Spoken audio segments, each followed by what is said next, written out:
In the Florida Keys this morning, a steady stream of cars heading north. As of 6 a.m., all tourists were told to leave ahead of Hurricane Irma. State leaders are telling people to prepare for the worst, saying they're certain the huge and potentially catastrophic storm will impact Florida in at least some way by the end of the weekend. Kenneth Craig is in Miami this morning, where people are preparing for a direct hit. Packing 185-mile-an-hour winds, Hurricane Irma made landfall in the Caribbean early Wednesday, barreling into the island of St. Martin.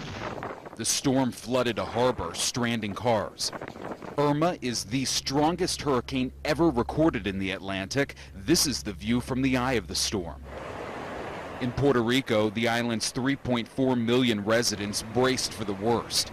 The head of the power company says parts of the island could be in the dark for weeks or even months afterward. Irma is still days away from the U.S. mainland and is now tracking more east. The storm is bigger, faster, and stronger than Hurricane Andrew.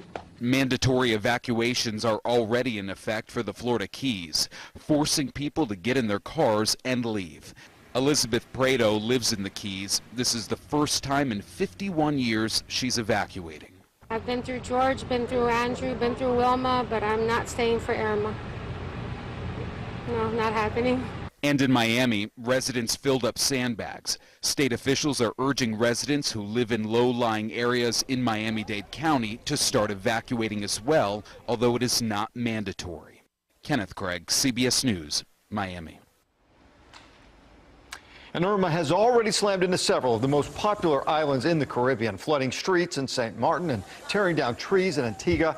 Meteorologist Jeff Jameson joins us now with a look at Irma's predicted track and what we think is going to happen. Jeff. Yeah, and it's still a monster storm. We have pictures coming out of Puerto Rico, too, of rain that's starting up. The eye is right here, just about to enter in toward the British Virgin Islands. And you can see here we put the radar on top of the satellite, and that very classic circular eye indicating a very powerful hurricane moving in toward the Virgin Islands and eventually Puerto Rico later on today.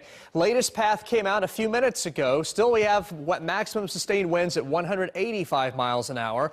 It will continue to track to the northwest. Tomorrow morning, it's north of the Dominican Republic. As a Category 5, it rolls north of Cuba, and we're still expecting landfall somewhere in Florida coming up by Sunday. But again, a lot of the computer models are shifting this track a little bit farther to the east. You see it by the time we get to Monday morning, it's hugging the east coast of Florida.